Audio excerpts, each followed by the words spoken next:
올해 증시가 30일 어제자로 마무리가 됐습니다. 올 한 해 우리 시장은 화랑을 맞아 4천선을 넘어서기도 하면서 세계 1위 상승률의 기록을 달성하기도 했는데요.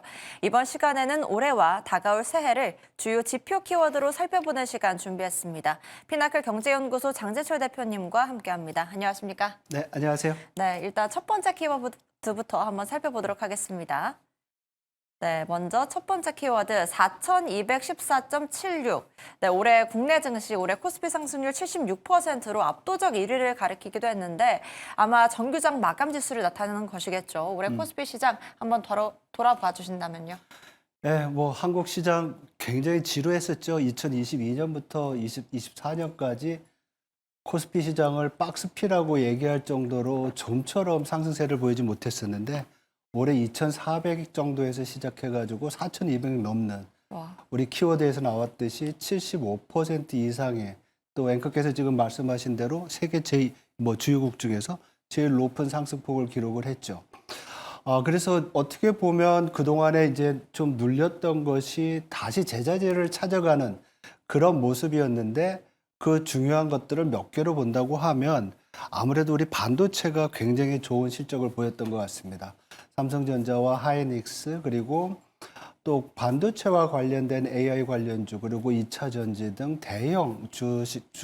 대형주들이 시장을 이끌어갔던 부분이 있었고요. 두 번째로 우리가 볼 것이 바로 시장 친화적인 정부의 정책들이 있었다. 이렇게 볼 수 있을 것 같습니다. 기업들의 펀더멘탈 부분도 일부 대형 주식들이 간 것도 있지만 정부가 뭐 대표적으로 우리 뭐 주가 5천을 바라본다. 네. 이런 시장 친화적인 정책도 했었고요. 또 다른 것으로는 상법 개정이라든지 뭐 지배주주라든지 아니면 뭐 배당.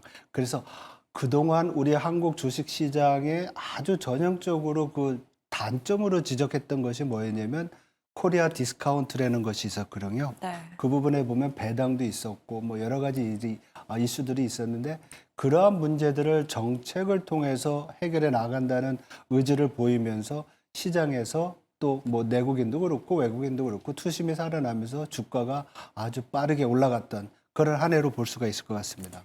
네, 반도체 슈퍼사이클과 함께 시장 친화적인 제도 개선이 이렇게 빠른 상승을 이끌지 않았나 이렇게 말씀을 해주셨습니다. 네, 두 번째 키워드 한번 살펴보시죠. 네, 두 번째 키워드 펀더멘탈과의 괴리를 뽑아주셨습니다.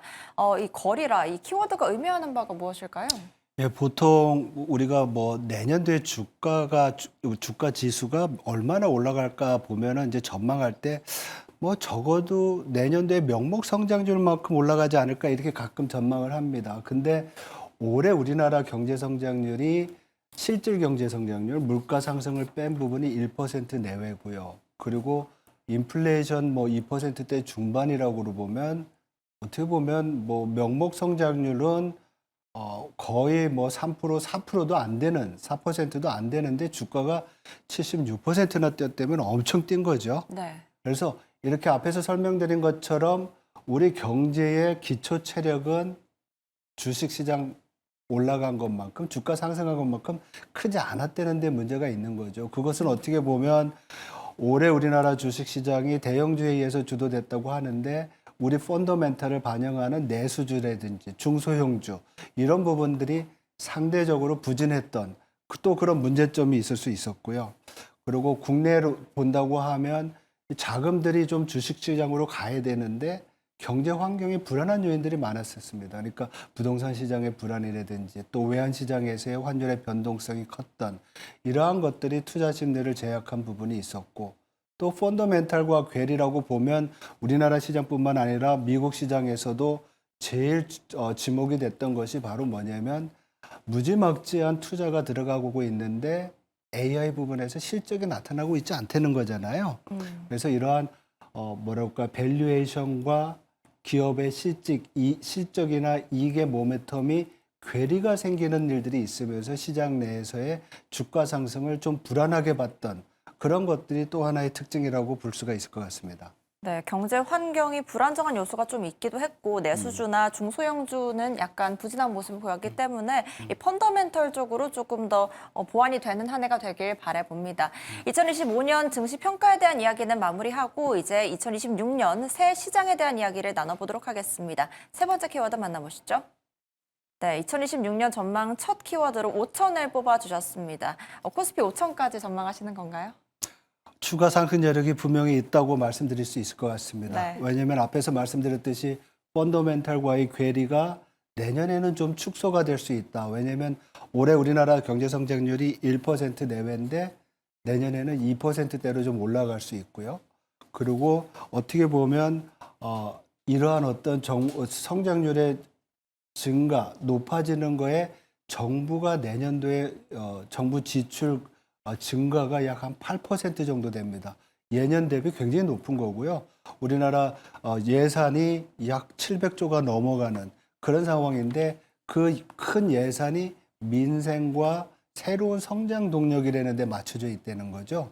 이렇다고 보면 올해 부진했던 내수 부분에서의 어떤 섹터 로테이션을 우리가 좀 기대할 수도 있는 부분이 있고요. 신성장에 대한 부분이니까 또 AI 관련된 뭐 휴머노이드라든지 이런 쪽에 대한 또 새로운 주식의 어떤 계기를 우리가 찾아볼 수 있지 않을까 이렇게 생각해 볼 수 있을 것 같습니다. 그리고 올해 주식 시장을 이끌었던 반도체 부분에 대해서도 우리가 좋은 예상을 할 수 있을 것 같아요. 왜냐하면 네. 내년에도 약 한 5천억 달러 이상의 AI 관련 인프라 투자가 예상이 되고 있거든요. 그렇다고 보면 반도체 등 인프라 투자에 필요한 이런 우리나라의 어떤 공급 사이클, 공급 체인에 있어서의 수혜가 예상이 됩니다. 반도체와 관련된 부분에서 이러한 부분도 주가 5천을 향해 가는데 기여할 것으로 보입니다. 그 외에는 뭐라 그럴까요? 시장의 심리를 악화시킬 수 있었던 관세라든지 또 뭐 아니면 뭐 통화 정책의 어떤 불확실성 이런 부분들이 올해보다는 내년엔 좀 약화될 거지 않을까 이렇게 봐서 전반적인 투자 심리는 좋아질 거로 예상을 합니다. 네, 좋은 전망 감사합니다. 다음 키워드 바로 만나보시죠.